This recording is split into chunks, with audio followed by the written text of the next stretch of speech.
आम चुनाव में प्रचार अभियान जैसे जैसे आगे बढ़ रहा है, नेताओं की जुबान उतनी ही तीखी होती जा रही है।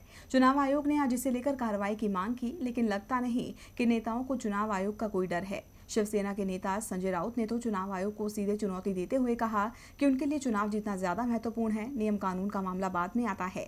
तो क्या कहना है? देश की सियासत में इस वक्त विवादित बयानों की भरमार है। खासतौर पर उत्तर प्रदेश के नेता बेतुकी बयानबाजी करने से बाज नहीं आ रहे। कोई महिलाओं पर अभद्र टिप्पणी कर रहा है, तो कोई अली और बजरंग बली को लेकर सांप्रदायिक राजनीति को हवा दे रहा है।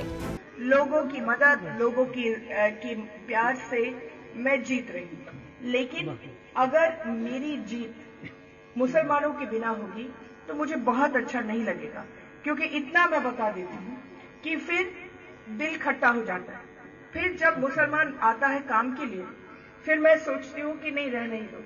जितनी भारी होती है बहुमत, उतना ही ज्यादा काम होगा। और मापदंड हमने ये रखा कि हम हर गांव में ABCD करते हैं। जिन गांव में 80% वोट मिला वो A, जिसमें 60% मिला वो B, जिसमें 50% मिला वो C है, और जिसमें 50 से कम और हम हारे वो D।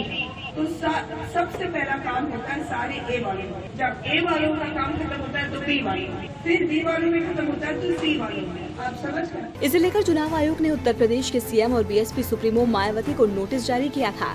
नोटिस के बावजूद दोनों ही नेता अपने बयान बार बार दोहरा रहे थे, लेकिन चुनाव आयोग की तरफ से इस पर कोई कार्रवाई नहीं की जा रही थी, जिसे लेकर आज सुप्रीम कोर्ट ने नाराजगी जाहिर की। देश के सर्वोच्च अदालत ने चुनाव आयोग को फटकार लगाते हुए आयोग के अधिकारी को कल कोर्ट में पेश होने का आदेश दिया था। इस फटकार के बाद अब चुनाव आयोग भी हरकत में आ गया है। इलेक्शन कमीशन ने CM आदित्यनाथ योगी और BSP सुप्रीमो मायावती पर धर्म के आधार पर वोट मांगने पर गाज गिराई है। आयोग ने सख्ती दिखाते हुए योगी और मायावती के प्रचार पर रोक लगा दी है। चुनाव आयोग की ये रोक 16 अप्रैल से शुरू होगी, जो कि CM योगी के लिए 72 घंटे और मायावती के लिए 48 घंटे तक लागू रहेगी। इस दौरान योगी आदित्यनाथ और मायावती न ही कोई रैली को संबोधित कर पाएंगे, न ही सोशल मीडिया का इस्तेमाल कर पाएंगे। इतना ही नहीं, दोनों के इंटरव्यू पर भी रोक रहेगी। चुनाव आयोग का एक्शन 16 अप्रैल सुबह 6 बजे शुरू होगा। चुनाव आयोग के फैसले से साफ है कि योगी आदित्यनाथ 16, 17 और 18 अप्रैल को प्रचार नहीं कर पाएंगे। इसके अलावा मायावती 16 और 17 अप्रैल को प्रचार अभियान में शामिल नहीं होंगी। चुनाव आयोग ने भले ही आज सर्वोच्च अदालत की फटकार के बाद एक कदम उठाया हो, लेकिन इस कार्रवाई से अब बड़बोले नेताओं के बीच सख्त संदेश गया है कि संभल जाओ।